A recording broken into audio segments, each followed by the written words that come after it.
Rise and shine mga ka-RSP, narito na ang gabay, patnubay, palala at prediksyon mula kay Master Hans Kua. Sa mga pinanganak ng Year of the Rat, mag-focus sa mga ginagawa at baka magkamali o mapahamak ka dito. Itigil muna ang paggamit ng social media, lalo na sa oras ng trabaho. Magkaroon tayo ng professional work ethics.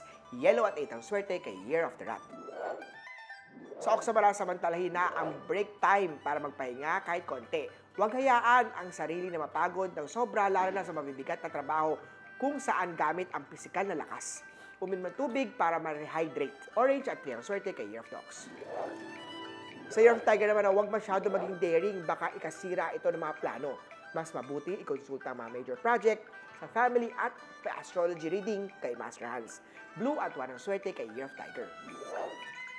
Sa Rabbit naman, walk away ka lang sa mga bagay at sitwasyon na toxic. Hindi ka nagtatrabaho para sa kasamahan mo na feeling tagapagmana ng kumpanya nyo. Mas maigi na tahimik ka lang at gawin ng maayos ang mga work. Umiwas sa sip-sip sa paligid. Black at 4 ang swerte kay Year of the Rabbit. Sa Dragon naman, ito ng araw upang mag-propose sa bagong idea o plano. Kasama din ang pag-ibig. Makakatulong ang pagsuot ng red na underwear o magsuot ng love amulet tulad ng rose quartz, sing-sing, o ruby. Pink at 6 ang swerte kay Year of Dragon. Sa Snake naman, may makakaalala sa iyo na matagal mo nang nakausap. Sikapin na ma-entertain siya kahit sandaling chat. Focus on your daily goals and responsibility. Gold at 7 ang swerte kay Year of the Snake. Sa Year of the Horse naman, matatanggal ang kulungkutan sa pag-ampon ng bagong pet halaman or makikilalang bagong kaibigan. Pero make sure na kilatisin ito bago akuin ang responsibilidad. Green at 5 ang swerte kay Year of the Horse. Sa Goat naman, huwag lang itutok ang pagpapaganda sa pisikal na anyo. Ang crush mo ay mas hinahangaan ang katalinuhan at pagiging praktikal ng isang tao. Better na meron kang both nito. Beauty at brains. Gold at 7 ang swerte kay Year of the Goat.